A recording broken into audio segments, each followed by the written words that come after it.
caso de la tradición libertaria, pero en modo alguno faltan en los de las demás tradiciones del movimiento obrero. Segundo terreno, el que configura eso que hemos empezado a llamar economía de cuidados, protagonizada ante todo por mujeres, materializada en el cuidado amoroso de niños y de ancianos, las más de las veces lejos de las relaciones monetarias y siempre ecológicamente sostenible. Creo que una explicación certera de por qué los movimientos por el decrecimiento se nutren mayoritariamente de mujeres es esta: una comprensión mucho más rápida y espontánea de lo que significan las reglas del juego correspondientes, que nace de la percepción de lo que es la economía de cuidados. El tercer ámbito de manifestación admitiré que algo tiene de equívoco, pero no me resisto a invocarlo: la propia institución familiar. Estos neoliberales, que todo dicen fiarlo en la mano invisible del mercado, con certeza no aplican las reglas del juego consiguientes en el interior de sus familias. Lo común es que en el interior de la institución familiar impere la lógica del don, del regalo, de la gratuidad. Cuando los padres costean los estudios de sus hijos, no lo hacen esperando obtener antes o después alguna contraprestación económica.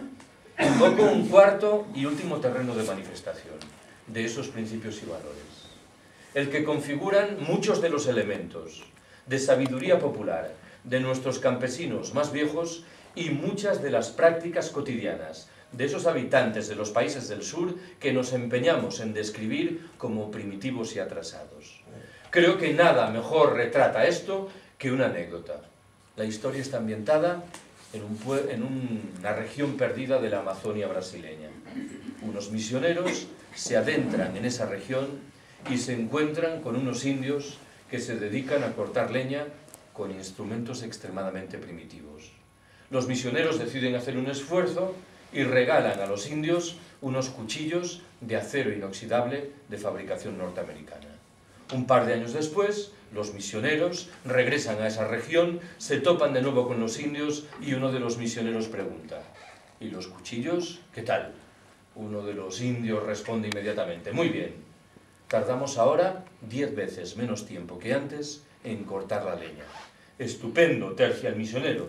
Supongo entonces que estaréis produciendo 10 veces más leña que antes. El indio responde perplejo: no, señor. Seguimos produciendo la misma cantidad de leña que antes, solo que ahora disponemos de 10 veces más tiempo libre para dedicarlo a aquello que objetivamente tiene que ver con nuestro bienestar, con nuestra felicidad. Me temo que este chip mental se ha desvanecido en nuestras cabezas, las de los habitantes de las sociedades opulentas. Sexta observación que quiero haceros. Me interesa aterrizar con varios de los conceptos que he manejado hasta ahora, de la mano de algunos debates más o menos importantes registrados entre nosotros en los últimos años. Voy a reducir mis observaciones a 3 discusiones interesantes. Primera de ellas: yo suelo decir que no soy una persona particularmente consecuente, pero que arrastro alguna virtud que nace de mis carencias. Y una de mis muchas carencias es que no sé conducir. Y en esas condiciones he decidido que era preferible no tener coche. Bueno, alguien se preguntará si en la ciudad en la que vivo, en Madrid, echo de menos disponer de un automóvil. La respuesta rápida y rotunda es no. Analicemos las cosas con algún detalle. Yo vivo en Vallecas. Desde el portal de mi casa a un apeadero de cercanías de la Renfe hay 4 minutos caminando. Por término medio, tardo 50 minutos en llegar en tren desde el portal de mi casa a mi despacho en la Universidad Autónoma de Madrid, que me imagino sabéis está situada al norte de la ciudad. Es verdad que si dispusiese de un automóvil, muchos días llegaría antes. Tardaría, qué sé yo, 25, 30 o 40 minutos. Pero no es menos cierto, primer problema, que otros días no sabría a qué hora llegaba. Claro, si me veo inmerso en uno de los gigantescos atascos comunes en las grandes ciudades y en las no tan grandes, y resulta que tengo clase a las 8:30 de la mañana y hay 60 alumnos esperándome, mal negocio es el que me invita a llegar 40 minutos tarde.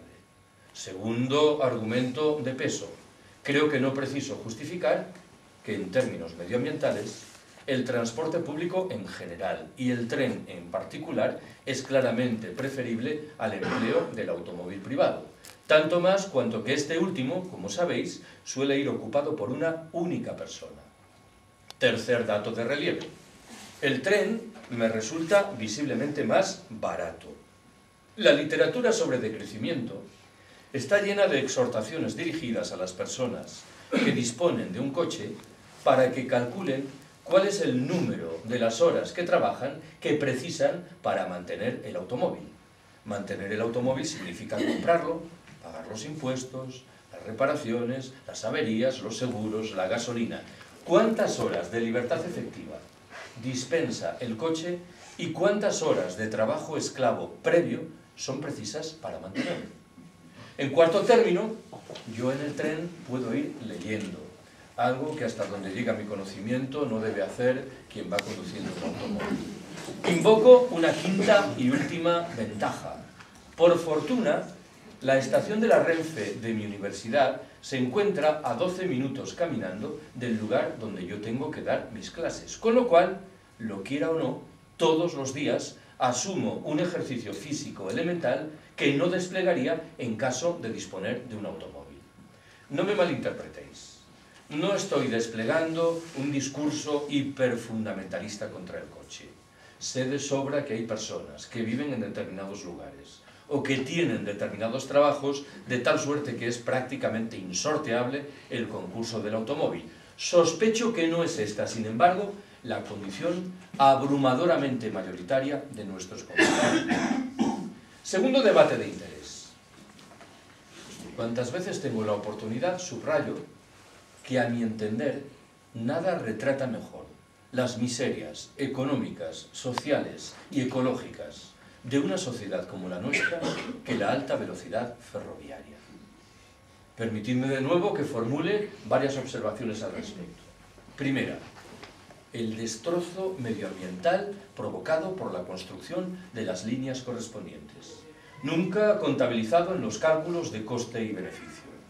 Se ha dicho con enorme frecuencia que la irrupción de las líneas del AVE va a permitir la desaparición del tráfico aéreo entre las ciudades que comunican. Es una media verdad. El tráfico aéreo entre Madrid y Barcelona se ha reducido, es verdad, en virtud de la aparición del AVE, pero en modo alguno ha desaparecido. ¿Por qué? Por una razón que a buen seguro no se os escapa. Sigue siendo extremadamente fácil encontrar tarifas de avión sensiblemente más baratas que las tarifas de tren que la Renfe ofrece. Al margen de lo anterior, el AVE es cualquier cosa menos una bicoca ecológica. Un tren que se mueve a una velocidad de 300 km por hora consume 9 veces más energía que otro que lo hace a una velocidad de 100 km por hora. Segundo dato relevante. En España, la irrupción fulgurante de la alta velocidad ferroviaria ha coincidido en el tiempo, bien lo sabéis, con el cierre de muchas de las líneas del ferrocarril convencional. Cierre que se ha justificado sobre la base de la idea de que esas líneas no eran rentables. Pregunto yo, si los recursos faraónicos que se han destinado durante decenios a construir autovías en descarado beneficio del transporte privado y los recursos no menos faraónicos que se han asignado a la construcción de las nuevas líneas de alta velocidad se hubiesen orientado a modernizar el ferrocarril convencional, ¿podríamos afirmar que este último no es rentable? Tercer dato relevante. La alta velocidad ferroviaria mejora las comunicaciones entre las ciudades, lógicamente grandes, que están en los extremos de las líneas correspondientes. En su caso, beneficia a alguna ciudad que se halla a mitad de camino.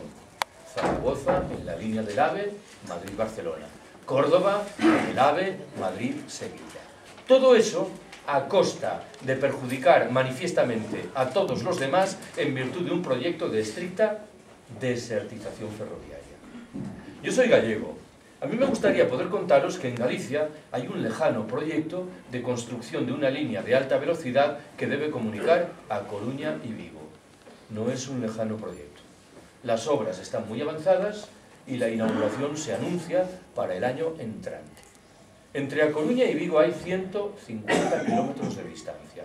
Están previstas 5 estaciones: A Coruña, Santiago, Vilagarcía, Pontevedra y Vigo. Permitidme la ironía. Estoy imaginando el tren de alta velocidad acelerando en la salida de la estación de Vilagarcía para frenar inmediatamente y entrar en la de Pontevedra a 20 kilómetros de distancia. Para cuestionar esto no hace falta ser ingeniero. Estos trenes alcanzan velocidades notables cuando hay, claro, distancias también notables entre los núcleos de población. Escuché en labios de un colega andaluz un comentario sobre esto que me pareció singularmente atinado.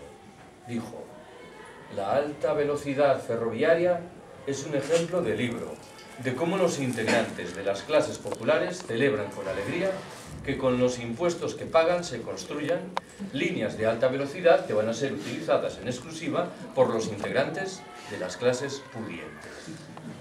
Hace 7 u 8 años, el entonces presidente del gobierno español, esta estimulante figura intelectual que es José Luis Rodríguez Zapatero, inauguró un tramo de alta velocidad entre Córdoba y Antequera, en Andalucía. El reclamo publicitario, vinculado entonces con esa inauguración, era la idea de que el trayecto en tren entre Madrid y Granada, o entre Granada y Madrid, se reducía de 6 horas a 4 horas y media.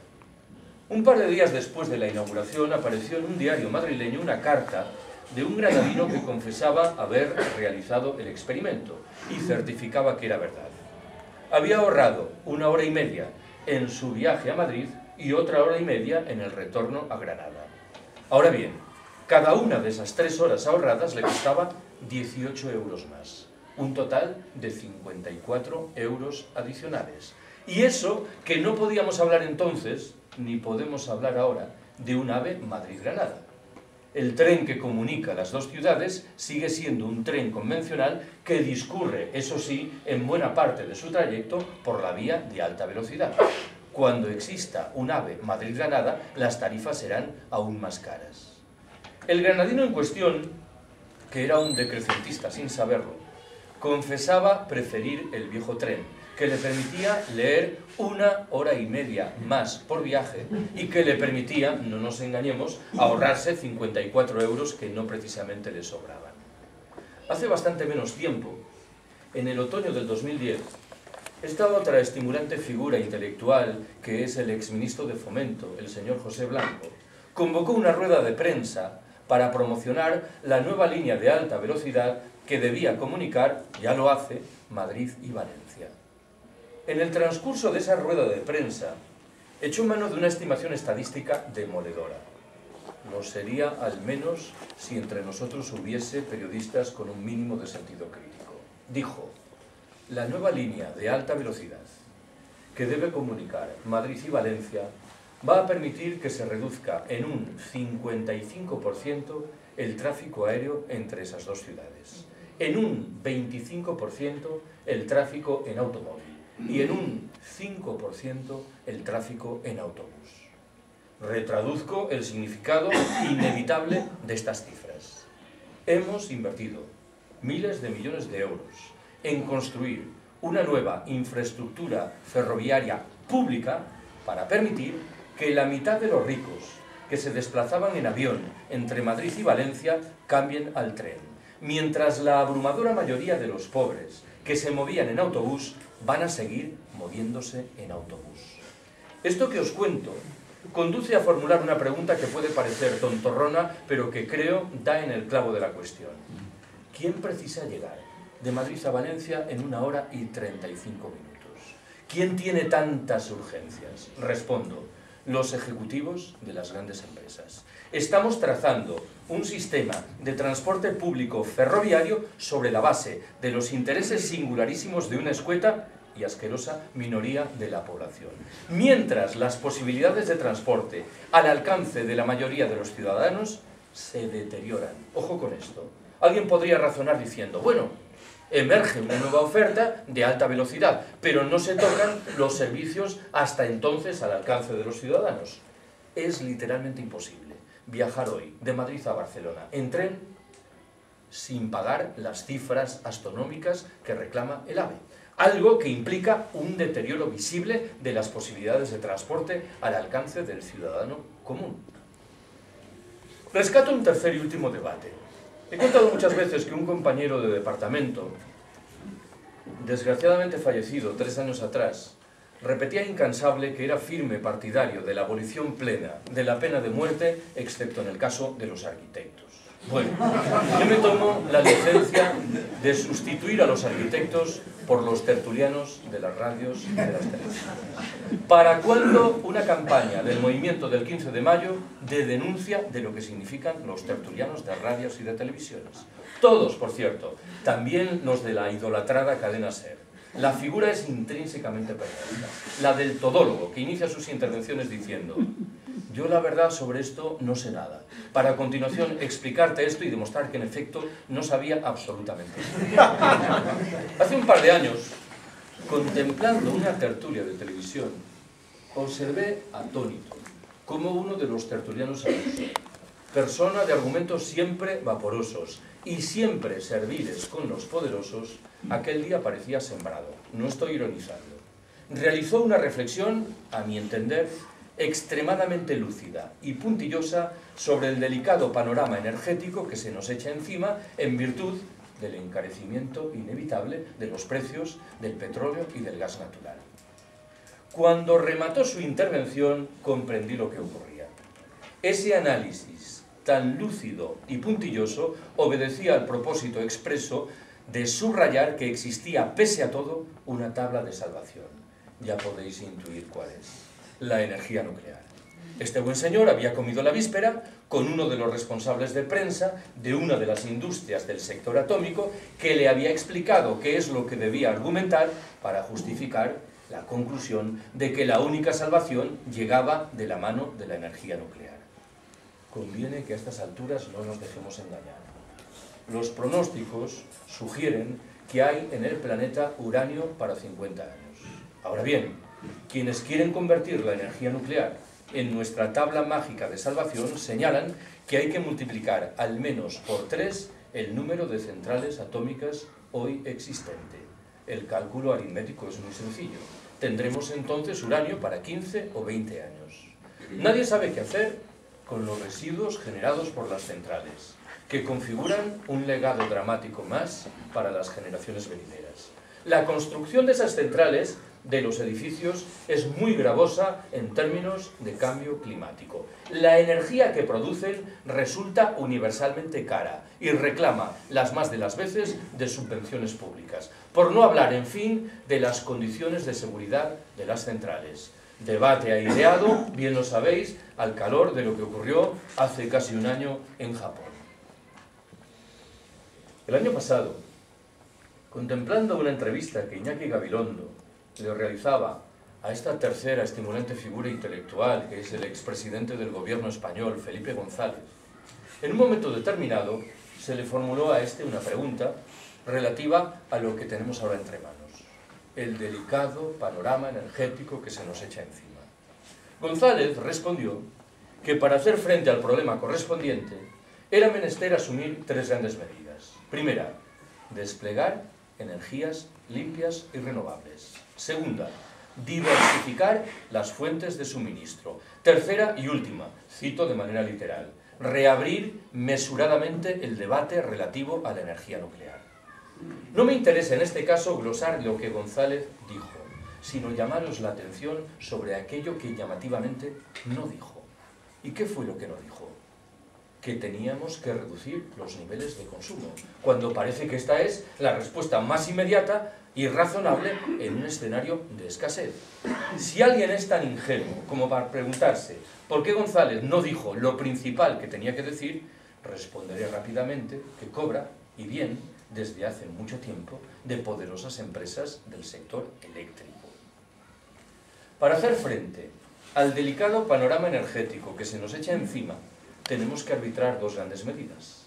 La primera es la primera de las que mencionó González: desplegar energías limpias y renovables, pero nunca al servicio de nuestro estilo de vida derrochador, despilfarrador, depredador.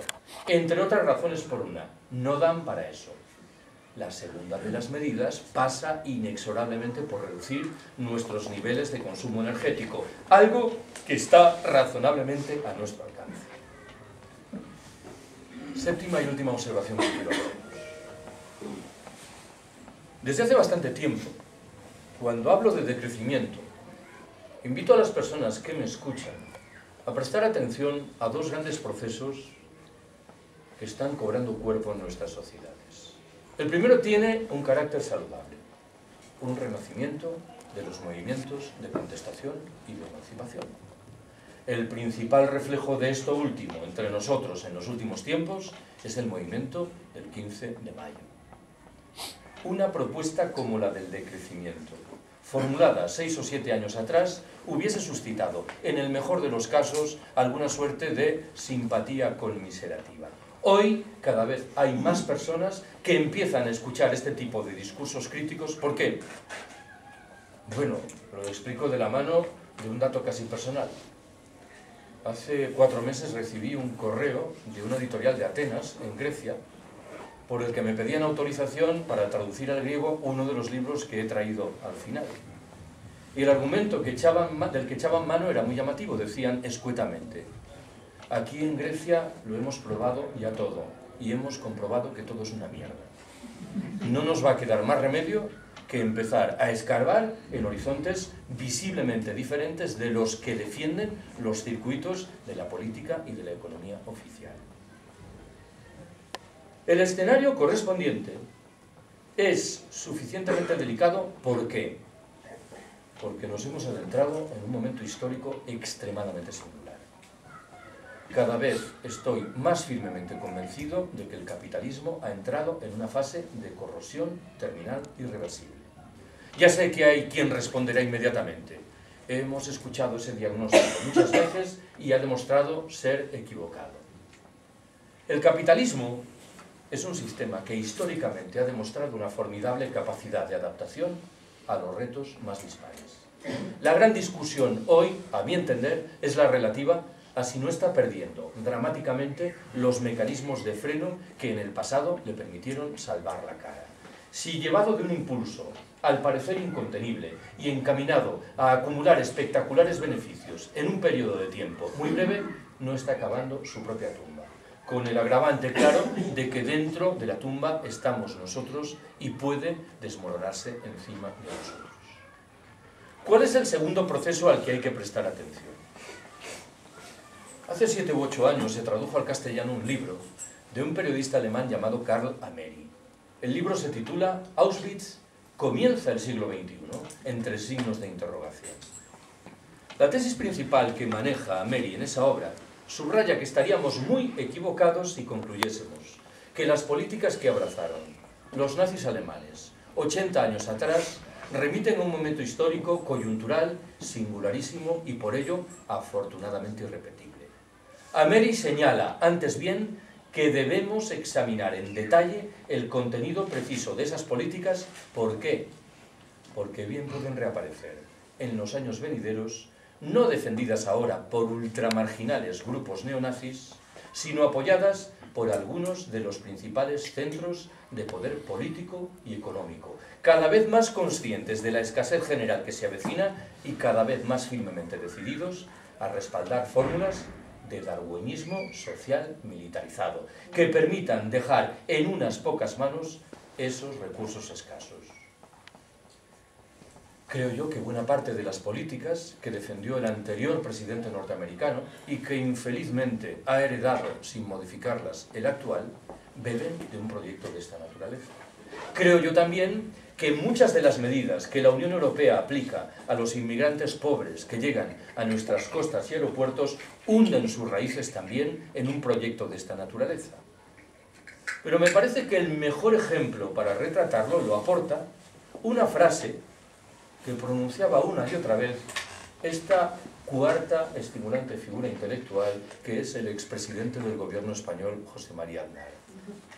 Aznar repetía incansable que su gran proyecto consistía en colocar a España en plenitud en el club de los países más ricos.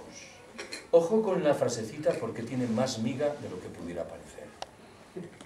¿Cuál es el pensamiento que me suscita? Imaginaos que yo abandono este salón de actos y que me encuentro a un compañero de colegio al que hace 25 años que no veo. Mantenemos la conversación de rigor y en un momento determinado yo le pregunto: ¿y tú a qué te dedicas? ¿En qué trabajas? Y supongamos que él me respondiese: estoy intentando convertirme en uno de los hombres más ricos del mundo. Yo pensaría inmediatamente, claro, que me hallaba delante de un genuino imbécil. No me malinterpretéis. No estoy sugiriendo que sea este el adjetivo que corresponde al expresidente del gobierno español, que tampoco lo voy a descartar por completo. Aznar era un genuino extraterrestre en la mayoría de los órdenes de la vida. Pero el Aznar que se expresaba a través de esa frase no estaba haciendo otra cosa que verbalizar las creencias abrumadoramente mayoritarias entre sus conciudadanos, hechizados con la idea de que seremos más felices cuanto más altos sean nuestros niveles de consumo. Hace 9 años, el resultado de una encuesta disparó mucha ilusión entre nosotros. Un 92% de los ciudadanos españoles declaraban rechazar una intervención militar de los Estados Unidos en Irak. Hoy sabemos que aquel resultado era moderadamente tramposo. ¿Por qué? En parte por una razón casi biológica. A cualquier persona bien nacida le preguntan si apoya o no una guerra y experimenta un impulso reflejo encaminado a rechazarla. Pero en parte por una razón mucho más poderosa. ¿Qué hubiese sucedido si nos hubieran preguntado si estábamos dispuestos a renunciar a una parte significativa de nuestros ingresos con la vista puesta en permitir una masiva y restitutoria transferencia de recursos camino de los países más pobres? Mi respuesta es firme. Habría engordado espectacularmente la rúbrica del no sabe, no contesta, que es la manera ingeniosa de zafarse de las preguntas delicadas. Siempre que hablo de esto, recuerdo que un sociólogo belga sostiene que en España, junto a las 3 respuestas convencionales en las encuestas, sí, no sabe, no contesta, debe agregarse una cuarta y última posibilidad a la que nos acogemos con enorme frecuencia. No sabe, pero contesta. El problema de la frase de Aznar es que uno puede imaginar perfectamente que su sucesor en la presidencia del gobierno, José Luis Rodríguez Zapatero, repitiese la misma frase. Si alguien piensa que soy excesivamente malicioso, señalaré que he escuchado esa misma frase varias veces en labios de José Luis Rodríguez Zapatero. El proyecto que está por detrás no solo es moralmente impresentable, es también escasamente inteligente. Los críticos de la globalización capitalista hace tiempo que acuñaron un concepto muy gráfico: la sociedad del 20/80. ¿Qué subrayaba ese concepto? Una quinta parte, un 20% de la población mundial vivirá en la opulencia, mientras las 4/5 partes restantes se verán condenadas a una lucha feroz para sobrevivir. Ese 80% de desterrados acabará por llamar a nuestra puerta. No es esta la mejor de las metáforas. Acabará por derribar nuestra puerta.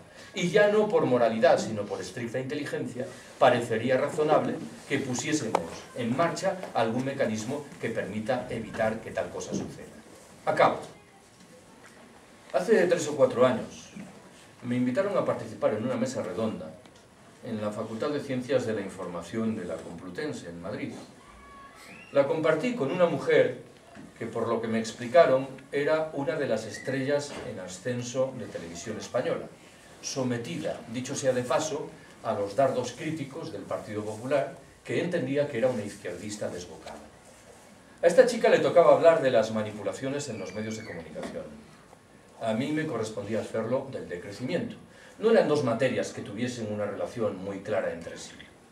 El caso es que cuando llegó el momento del debate, en un momento determinado yo enuncié una queja. Dije: me parece muy llamativo que en esos programas matinales de televisión de los diferentes canales, por los que en el transcurso de los 2 últimos años han pasado centenares de políticos, de sindicalistas y de economistas, nadie se haya atrevido a cuestionar las presuntas virtudes del crecimiento económico. Nadie haya tenido la oportunidad de explicar en tiempo y modo qué es esto del decrecimiento. El caso es que esta chica reaccionó inmediatamente y se comprometió a garantizar que este vacío, al menos en su medio, Televisión Española, tocase a su fin. Vaya por delante que no volvimos a saber absolutamente nada de ella. Recuerdo perfectamente, sin embargo, qué fue lo que me dijo cuando nos despedíamos. Se me acercó muy solícita y me preguntó: oye, Carlos, esto del decrecimiento no será una cosa un poco revolucionaria, ¿verdad? Como podéis intuir, yo la miré con absoluta perplejidad, sin saber muy bien qué responder, entre otras razones por una. Tenía al alcance de la mano dos respuestas diametralmente diferentes, pero las dos, esto ocurre de vez en cuando, perfectamente legítimas. ¿Cuál hubiera sido la primera de esas respuestas? Hubiera consistido en decir: pues mira, sí, ¿para qué te vamos a engañar? Claro, si estamos reivindicando la primacía de la vida social, la democracia directa y la autogestión, habida cuenta de por dónde discurre las reglas del juego imperantes en nuestras sociedades, describir eso como revolucionario es legítimo. Pero tenía al alcance de la mano una respuesta muy diferente, que hubiera consistido en razonar más o menos en los siguientes términos. Pues mira, no, este es un proyecto que nace en la cabeza de gentes muy tranquilas que están cada vez más preocupadas por el derrotero que la especie humana le está imprimiendo al planeta Tierra, que colocan en el primer plano de sus reflexiones los derechos de las generaciones venideras y también, dicho sea de paso, los derechos de las demás especies que nos acompañan en ese planeta. Y en ese sentido, reclamamos para nosotros la condición de conservadores, atribuyendo, claro, a este adjetivo un significado diferente del que corresponde a nuestros conservadores oficiales, que bien lo sabéis, quinta estimulante figura intelectual, el señor Rajoy, invocan el testimonio de su primo de Sevilla para negar que el cambio climático sea una realidad. Si no somos capaces de decrecer en el norte opulento, en virtud de un proyecto consciente, racional, paulatino, ecológico, social y solidario, me temo que acabaremos por decrecer, de mala manera, de resultas del hundimiento sin fondo del capitalismo global que padecemos. Gracias por haberme escuchado.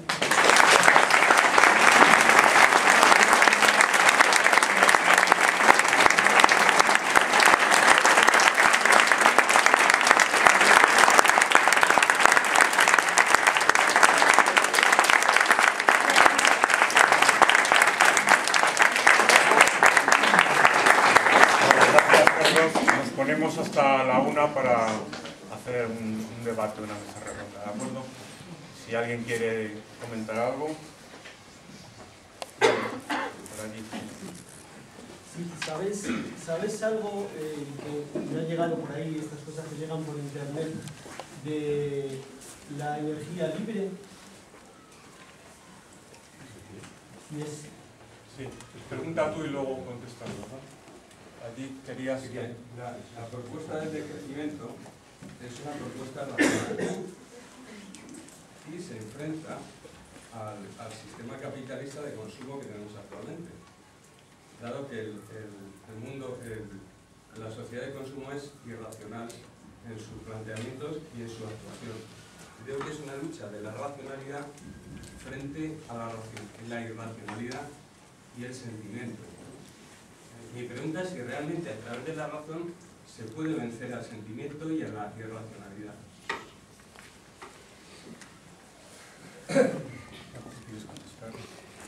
Bueno, no soy un experto en lo que respecta a la primera de las cuestiones. Conozco ese proyecto, pero no estoy en condiciones de valorarlo. De todas maneras, me interesa subrayar que muchas de las discusiones relativas a la energía debieran partir de una reflexión hipercruda sobre cuáles son nuestras posibilidades objetivas y cuáles las necesidades que tenemos que encarar. No hablo ahora del proyecto por el que me preguntas, sino del discurso dominante. Pongo el ejemplo que me parece más claro. El capitalismo verde que se nos pretende imponer tiene uno de sus hitos más claros en la fabricación de automóviles ecológicamente más llevaderos. ¿Qué es lo que pienso yo de esos automóviles? Bueno, en una primera lectura nadie se opondrá a que sean sustituidos muchos de los automóviles actuales por otros que contaminan menos. Lo que ocurre es que la fabricación de estos automóviles menos contaminantes es tan agresiva como las de los convencionales. Y quienes saben de estas cosas subrayan que estos automóviles contaminan menos por el tubo de escape, pero más a través de los adminículos que llevan en su interior, por ejemplo, el aire acondicionado. Pero creo que hay una discusión previa a esta que estoy planteando ahora. La pregunta central que me gustaría nos hiciésemos es: ¿precisamos realmente automóviles? Claro que necesitaremos algunos automóviles, pero pareciera como si la pregunta principal nos fuese sorteada sobre la base de que la industria del automóvil ha tomado ya las decisiones y está dispuesta a imponer el enésimo negocio. Con respecto a lo segundo, vamos a ver. Yo creo que en efecto, un proyecto como el del decrecimiento, lo llamemos así o utilicemos otro término, enfrenta por un lado la racionalidad y por el otro, prefiero decirlo así, la primacía del interés privado. La gran disputa, desde mi punto de vista, el gran problema vinculado con el decrecimiento, no remite a cuestiones técnicas. A mí me parece que lo que es realmente difícil es imaginar que el capitalismo contemporáneo, con los instrumentos que utiliza y con los recursos que están a nuestra disposición, va a recuperar la senda de su crecimiento económico. El problema principal tiene que ver con un cambio de chip inexorable en nuestras cabezas, que no es precisamente sencillo, no nos engañemos. Llevamos dentro de la cabeza la lógica de la producción, del consumo y de la competitividad, y salir de eso es una tarea extremadamente onerosa. La tradición con la que yo me vinculo, que es la libertaria, creo que es perfectamente consciente de este problema. Lo digo de otra manera. Lo que voy a llamar con alguna ligereza la izquierda tradicional plantea las cosas diciendo: ahí está el sistema, aquí estamos nosotros. Se trata de demostrar que somos más numerosos y más fuertes que el sistema. La percepción libertaria dibuja un escenario más complejo. Dice: ahí está el sistema y aquí estamos nosotros. Pero nosotros también formamos parte de ese sistema, con lo cual reproducimos en nuestra lógica cotidiana buena parte de los elementos del sistema que queremos contrarrestar. A ver, en los circuitos en los que yo me muevo, e intentando plantear una reflexión sobre tu pregunta expresa, hay, creo yo, dos maneras diferentes de encarar la cuestión fundamental. La primera es una forma crudamente realista y dice: lo único que podemos hacer es aguardar a que llegue el momento del colapso, porque será la única manera de que la mayoría de nuestros conciudadanos tomen nota de lo que tienen que hacer.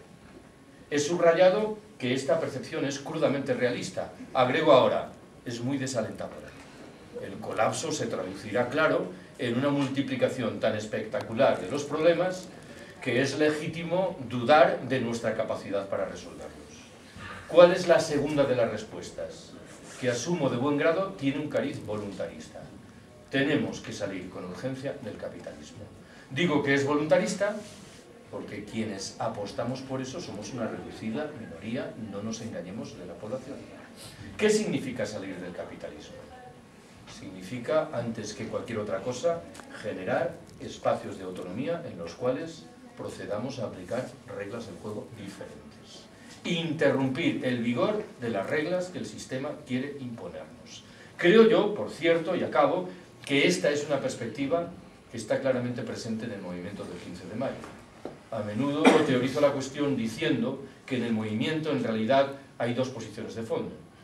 La primera atiende al propósito de emitir propuestas que se espera sean escuchadas por nuestros gobernantes. La segunda es esta, que apunta a la generación de espacios de autonomía.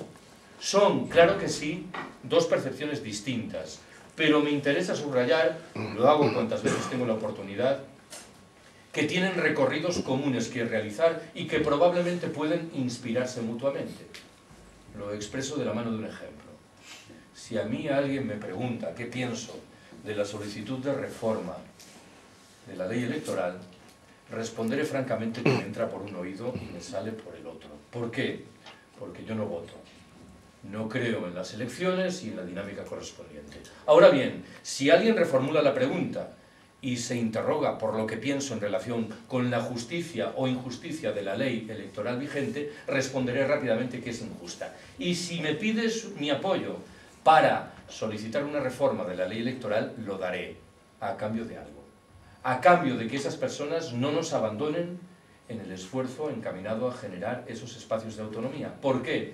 Porque yo no tengo ningún motivo para pensar que aquellos que legítimamente pelean por la reforma de la ley electoral son hostiles a la generación de esos espacios de autonomía. Sí. Veo que en los movimientos del 15M y otros, muchas veces se rechaza igual medios que pueden ser válidos porque su uso no es válido. Quiero decir que, por ejemplo, una cosa puede ser al hablar del transporte, ¿no? Pues rechazar que se pueda hacer de otra manera, diferente de medios varios, o por ejemplo cuando hablabas tú del AVE, que yo te daba la razón en todo. Yo antes iba de Zaragoza a Barcelona, cuando trabajaba en Barcelona, en tren siempre valían 4 viajes 8.000 pesetas, y en cuanto salió el AVE subió por 4 su precio y ya empecé a ir en autobús, ya no pude ir más en tren, desapareció el tren. Pero, sin embargo, veo que yo sí que viajaba bastante en el TGV francés, y los datos son que se usaban el TGV por kilómetro 8 veces más franceses lo usan que españoles el AVE por kilómetro o incluso superior. Es decir, ¿hay que rechazar todos los medios o los medios se pueden usar de otra forma? No sé si ha quedado...